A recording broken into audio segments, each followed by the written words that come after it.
Hi, everyone, and thank you for joining us for Anchoring the Consciousness of Oneness World Summit.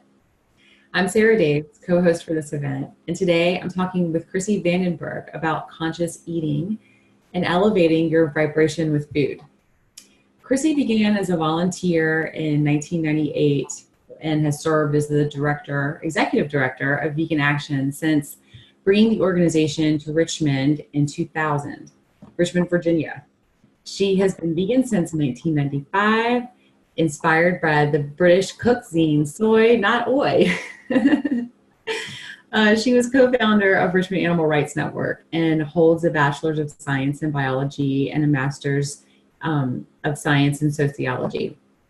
Her passions are punk ethics, hugging trees, I love that, feminism, raising a son named Arrow, adopting animals, talking about veganism and the ethics regarding non-human animals, and making the best lentil loaf in town.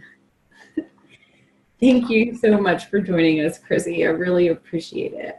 It's my pleasure. Thank you so much. Yeah, so you've been involved with this organization for a pretty long time. Can you talk about Vegan Action and how it formed, how you got involved, and what it's doing today? Yeah, I am excited that I just celebrated my 20th anniversary with Vegan Action, which feels really amazing. Wow, congratulations. Thank you. Yes. So I went to school here in Richmond, Virginia, and for undergrad, and got very involved with animal rights and activism, and really wanted to dive into activism and really get a feel for what that was. So I decided I needed to go to the Bay Area. And so I moved there in 1998. And I had already heard about Vegan Action. And so I reached out and started volunteering and got really involved with the organization. They had been around for 3 years and started out by two UC Berkeley students that were vegan and were paying um, in addition to tuition, where food is included at the dorm cafeteria. However, there weren't any vegan options. So they started a campaign to work with the university and get vegan options in the cafeterias. So that is what started Vegan Action. And then they decided to do more outreach beyond the university and started reaching out further into the community throughout the Bay Area to share the benefits of veganism. And so, right as I got involved, the Vegan Action was really, really active in the Bay Area, and had even started this campaign called the McVegan campaign, where they were handing out vegan burgers all over town. Oh, And wow. yeah, just to introduce folks to vegan food. And again, this is 1996, 97, and even in the Bay Area, a lot of people had never tried vegan food before.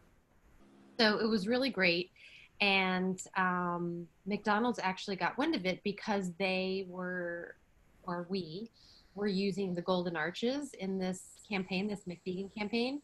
And so McDonald's actually tried to sue Vegan Action, and Vegan Action did the folks did a really good job of getting the word out and making national news. And of course, this is before social media, right? And so the way it was, the story portrayed in its true form made McDonald's look like bullies, and so they actually backed down. The really exciting and interesting thing about this story is 20 years later, McDonald's has come out with a vegan burger called the McVegan, which I think is just a very funny turn of events, 20 years later. Um, Definitely. yeah, That's like on the West Coast because I don't see a big vegan burger here. it actually is in Europe. It has not hit the US yet. So Oh, they're trying it out in other cities in Europe first. But it's a testament, if nothing else, to how far things have come with veganism.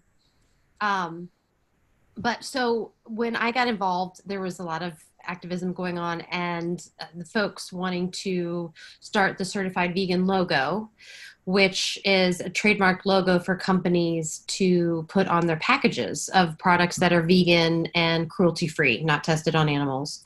And so I felt very fortunate that I had the opportunity to start working with the team and develop all of the standards and um, kind of the rules and regulations behind that certification, which has now become very, very well known and very successful, and really proud of that program.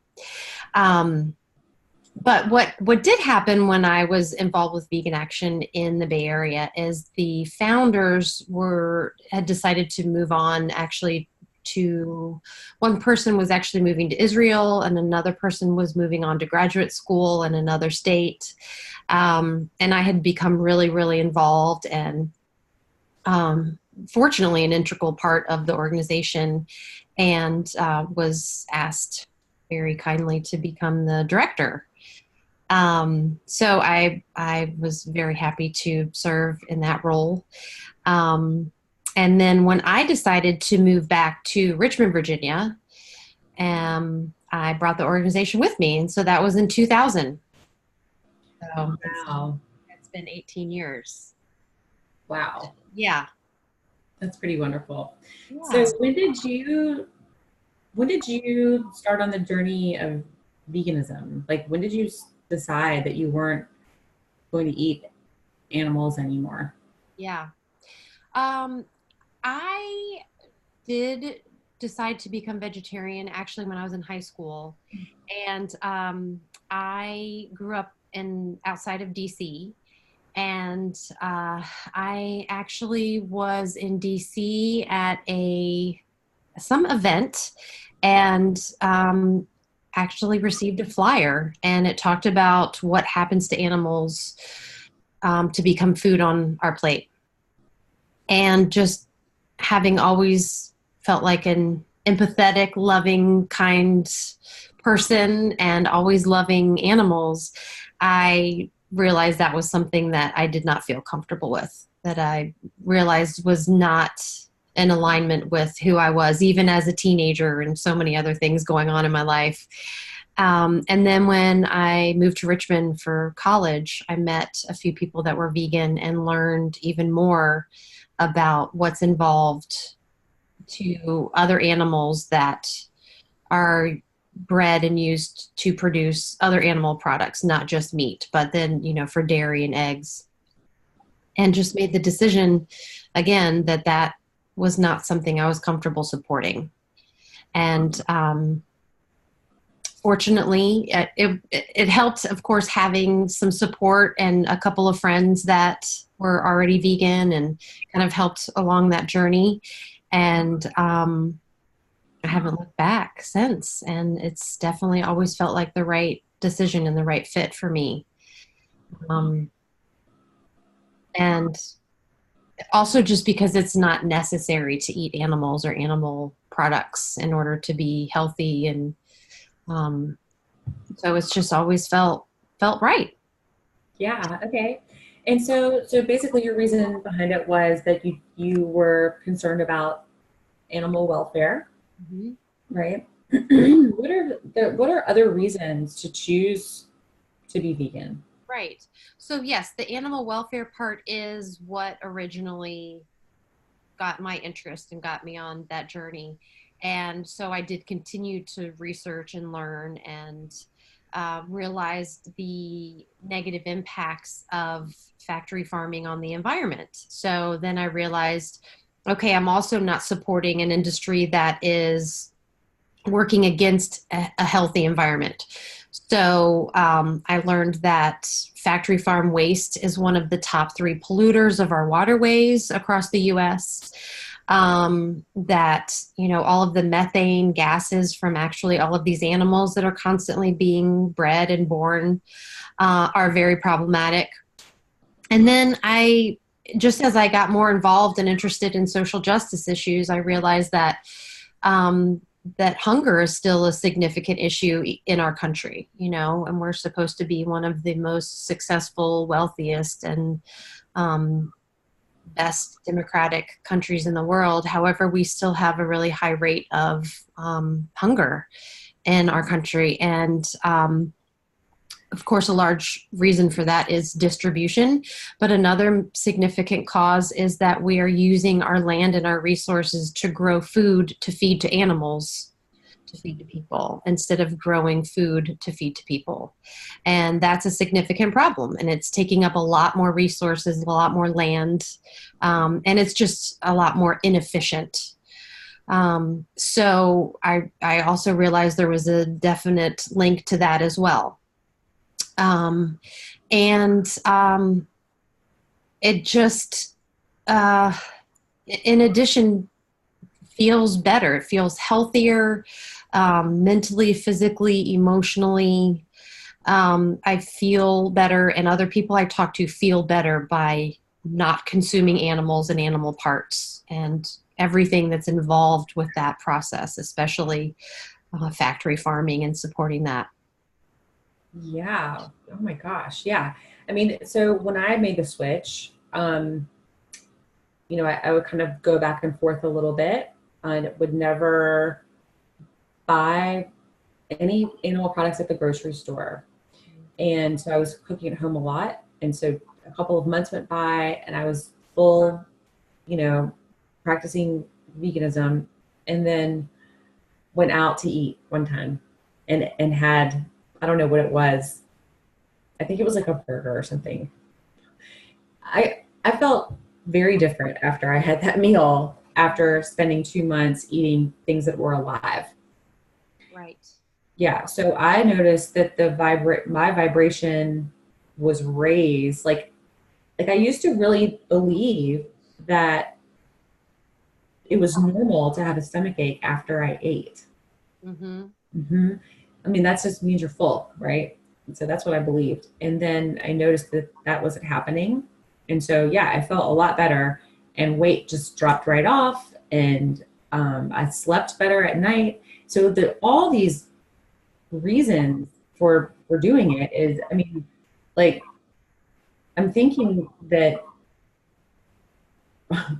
once you spend a few weeks just eating plants or things that are alive, um, you don't want to go back. I mean, there's something about like, I don't know if it's like memories of like Thanksgiving dinner or something like that. You know what I mean? Or comfort food, like mashed potatoes with butter and milk, something. But then it doesn't give you the same, um, I don't know, it doesn't like fill you up in that way anymore. It doesn't give you the same outcome. It actually can make you a little ill. Because we're not really supposed to be like, our bodies aren't designed to eat animals. Is that right? Or animal products? That's correct. So we are technically omnivores. However, our bodies are designed to eat and digest plant products. Absolutely. And one of the main reasons that so many people are dying from heart disease, colon cancer, other types of cancer are from consuming animal products. And so it's just kind of this message screaming out at us that we're continuing, or some people are continuing to actually really kill themselves early and painfully, because of eating these unhealthy foods that are not intended for us to eat. Um, and you've probably heard the saying that cow's milk is intended for baby cows. Um, the level of fat and protein is intended for this mammal to grow at an enormously huge rate, over weeks at a time, to become a many 100 pounds animal. It's not intended for humans, and there aren't any other animals on the planet that drink milk after infancy or milk of another animal. It was something that our ancestors did out of desperation and need for survival. But it is by no means something that we should be doing for um, our health or our well-being in any way. It's causing harm, not only to us as people, but it's causing harm to the animals that are being raised in horrible conditions, and it's of course causing harm to the earth as well. Yeah. So I think that for people who are like vegan curious and maybe considering adopting a vegan diet, and there's probably a lot of different reasons why. One of the major ones I would assume is for health, just the health reasons for themselves, you know. Um, and so we weren't raised to believe that animals have equal value to human beings, Right. right? So that's not something that many people can like get behind or even want to think about. So can you touch on that a little bit? Yeah, it's this interesting kind of conflict that we have. So we are, our culture that we've grown up in the United States, let's say, for example, is that we've been raised to believe that some animals are okay to rear just to eat as food, and then there's other animals that are not.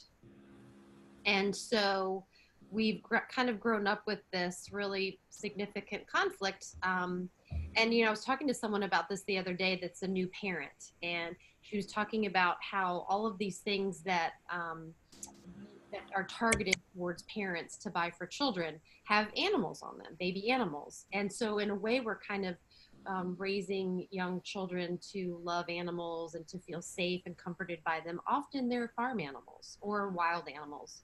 Mhm. But then later in life, when they're starting to eat food, then we start to feed them these animals.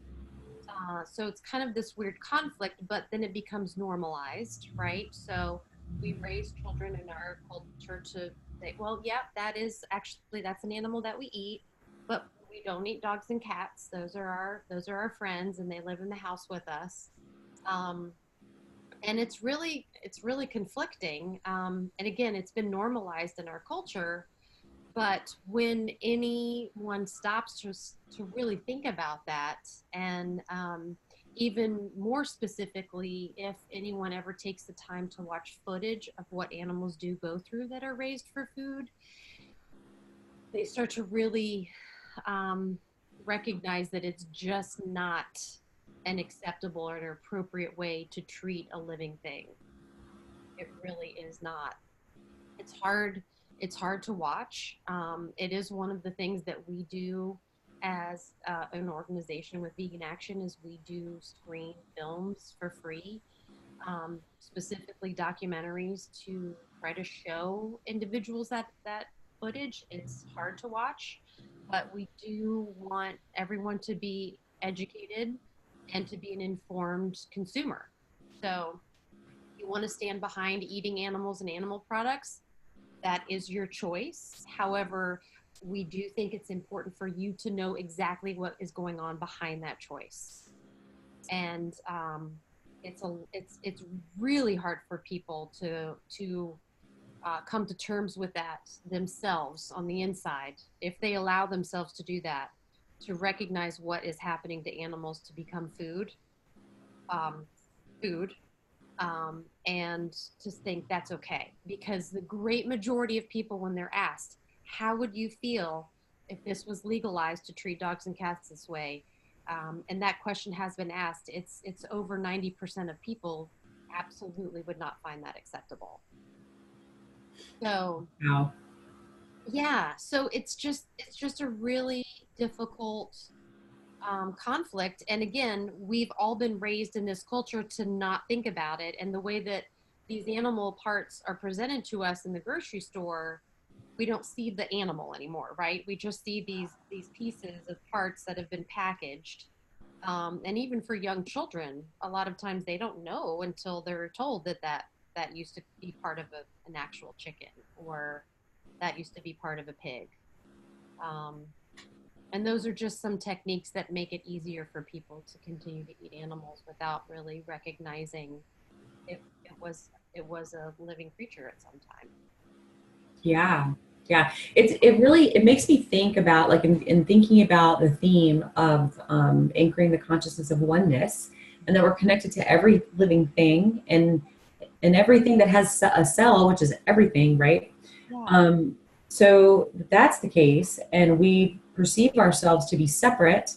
And so what we do to animals doesn't have any impact on us.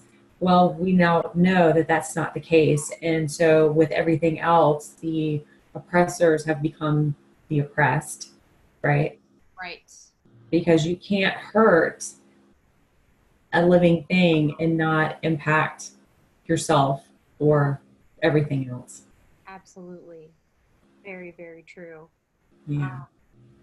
It's, just to be really specific and literal, people that work in factory farms and slaughterhouses, I mean, that's one of the worst jobs anyone could ever have. And new reports have been coming out. There's one nonprofit in particular that specifically is working with former slaughterhouse and factory farm workers because of their um, essentially showing signs of PTSD. Because if you can imagine doing that kind of work in a factory line setting for 40 hours a week, 8 hours a day, that has an incredible impact on someone's well-being. Absolutely. Um, but you're right, like bigger picture, as far as the amount of energy that's being put into causing so much harm and death for animals, that energy is constantly being put out. I mean, 80 billion animals a year, and that's just in the United States. I mean, that's an incredible amount of suffering and death that's occurring, and all unnecessarily. It's not Right. required, right? We don't need to eat animals or animal parts to survive. And I am glad that you mentioned the health part, because I do think it's really important to specifically let folks know that you don't have to be an animal lover to be vegan. That's not a requirement. And not everyone starts a journey towards veganism because of being an animal lover or particularly feeling fond of animals.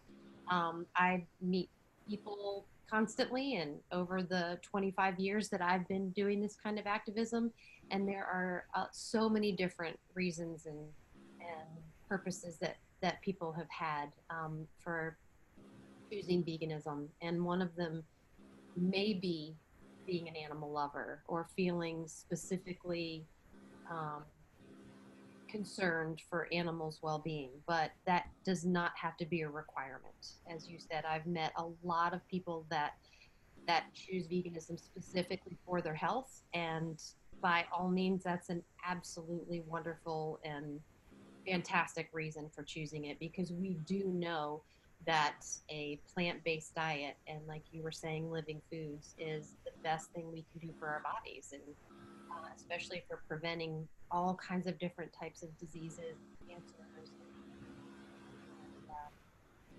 Yeah. I mean, it really does, like, make me think a lot about, like, if you are focused on taking care of yourself, then because we're connected, you're taking care of everyone else as well. So that is shining out into the world, and then we're seeing an impact there. So it doesn't matter if you necessarily want to make change in an area or save animals or Right. any of that. It's, if you are doing something for yourself, then that is a natural, yeah, that's a natural thing. So let me ask you, like, um, one of the things that, like, people have reached out to me and they said, okay, you've been posting all this beautiful food all over social media. It looks amazing. How long does it take? And I don't have time to cook, and so I could never be vegan because there are no options out there for me. So what would you say to those people who would like to make that choice, but they don't know how to cook, or they don't have time to do it, or maybe even their family members are not on board with eating with a plant-based diet. Absolutely. So, one of the great things about a plant based diet is it's very inexpensive and very accessible. And one of the myths that I love to break down is that it's expensive, or that you have to shop at an expensive health food store or buy all of these specialty items or replacements. And that's definitely not true. It is true that anything that um, you could think of can now be found vegan. So marshmallows, cheese, sour cream, um, jerky, name it. And the replacement has been made, which is great and exciting. But that's not what we need in our daily regular meals that we are having 3 times a day. So what I think the best advice that I give to folks is just start making a quick replacement. So every time you're going to eat something, instead of getting chicken added, how about you get tofu added? Instead of a meat being added to your chili, throw chickpeas in there instead. So start out by making just kind of these small replacements. So you're not throwing away all your cookbooks and having to buy all vegan cookbooks. That's not necessary. It's not required. Um, it's really just taking what you're already eating and just doing a couple of quick and easy substitutions. And then you'll realize, okay, I finished up the butter that I had in my refrigerator. Next time I go to the store, I'm going to get soy margarine. It's just as delicious, works exactly the same way. And try out some different milks. Instead of cow milk in your refrigerator, soy, almond, cashew, oat. There's so many different types of really delicious milks. And so just kind of doing it step by step and just doing these kind of slow replacements, I think is really important, because it is overwhelming when people think, oh my gosh, I have to totally learn to cook either once or all over again. And that's absolutely not necessary. So I like to suggest people kind of taking it step by step. Don't You don't have to become vegan overnight. Just kind of making those decisions and those replacements. It's become so easy to go out to eat now. Pretty much any restaurant that you go to, um, other than McDonald's, we get vegan, right? But there's absolutely something. So if I go to a Chinese or a Thai or a Vietnamese restaurant, I am almost always going to be able to find something, and I can put tofu in it. Um, if I go to an Italian restaurant, they almost always have a marinara sauce that is vegetarian. So restaurants are educated about this. Wait staff usually is educated about this. A lot of times the information is already on the menu, so you don't have to ask a whole bunch of questions. But it has really become a lot easier to start to make those choices and make those decisions. And there, of course, are really great resources online as well. And our website, even vegan.org, has great information on slowly making those transitions and trying out a couple of new recipes that are, 8 or 9 ingredients, not these crazy wild recipes that are things we've all never heard of. So that's kind of my longer explanation of, I think, the way to do it. And going back to something you said, Sarah, a few minutes ago about that you had been on a vegan diet for about 2 months and then went out to eat and had something. Another thing that I like to let people know when we are talking about veganism is that it's not all or nothing, that you don't lose your vegan card if you slip up. Get to be vegan, you get to make your decisions. And, if you're vegan 360 days a year, that's amazing. That's significant. That is an incredible effort. And that's doing a lot for your body, for the animals, for the environment. So any and all effort is great. And so I do always like to remind people of that if you slip up and have a milkshake somewhere, or grandma's cookies, or those mashed potatoes with butter on Thanksgiving, it's okay. You get to go back to doing whatever, eating vegan the next day, and everything's okay. That's, Yeah, there doesn't have to be a lot of guilt associated with that, or yeah, just give yourself a break. yeah, exactly. We're all human. No one's perfect, and I think that one of the things that I always strive for is just living my life and doing the best I can and feeling good about the decisions I'm making, and and loving ourselves. Part of loving ourselves is also being compassionate and like you said, giving ourselves a break, right? That's right. The compassion has to start here first. Yeah, absolutely. Yeah. So I want to back up to what you were saying before in the doing the tofu replacement. Mhm. So 20 years ago, I was vegetarian. I ate a lot of tofu, and I also ate dairy. And then I heard something about tofu being loaded with estrogen. I don't remember exactly what it was, but was convinced. It convinced me that that was a problem, and then I just stopped eating it. So is that an issue for That's a people? it's a great question, and there's been a lot of information back and forth over the years about plant estrogens and how they affect humans. So the most recent evidence has stated that plant estrogens do not affect mammals the way that previously was predicted. So the advice used to be, if especially for women, that if there were any concerns about certain types of cancer, to stop consuming products high in certain plant estrogens, right? So the soy products in particular. But the most recent evidence has not supported that. The most recent scientific evidence has said that plant estrogens just do not affect our bodies in enough of a significant way to have that level of a detrimental effect. Um, Okay. yeah. So I've researched that a lot just to be an educated vegan advocate, as well as for my own well-being as a woman who loves soy products. So I've Yeah. looked into that. Yeah. Mhm. Cool. Yeah. So that really was kind of a bummer for me. I was like, well, and being so young and not, very interested in like cooking and having a family that didn't have the same diet as I did.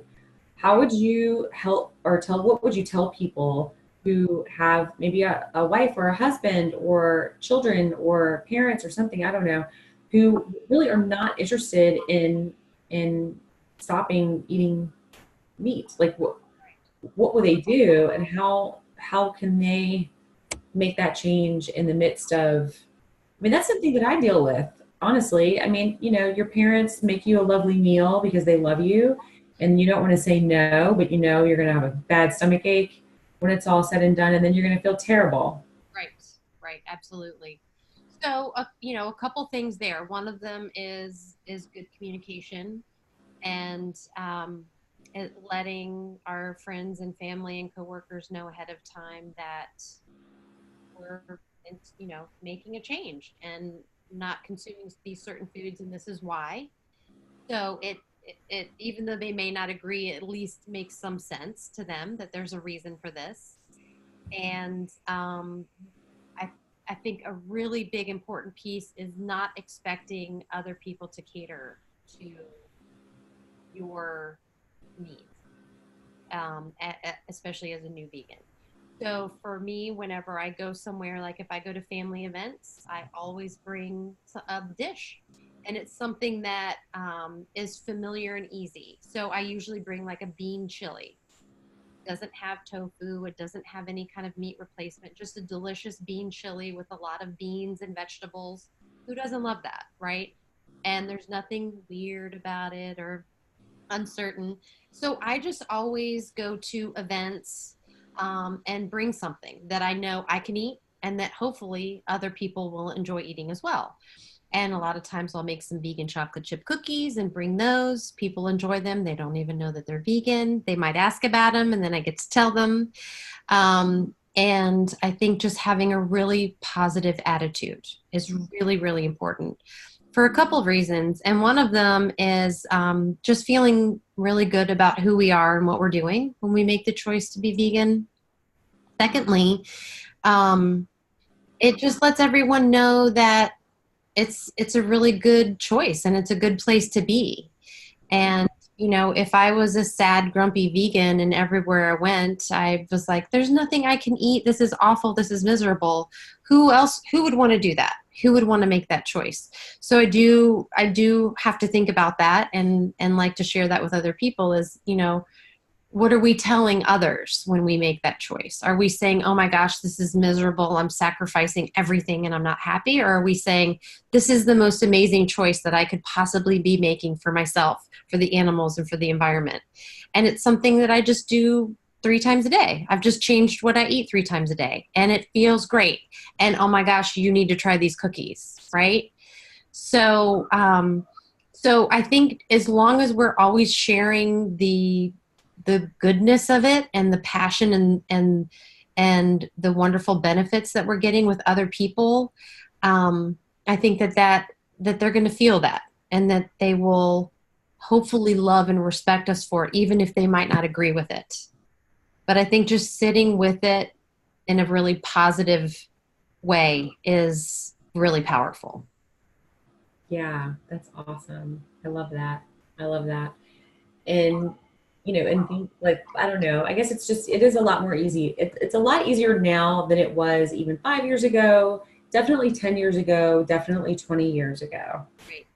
Absolutely. Yeah. So when I kind of gave up after in my 20s of like, okay, I can't do this anymore because I'm making 2 dinners a night and sometimes my son would try the food, but then the dad's like, "Oh, you want this chicken," So I didn't like push it.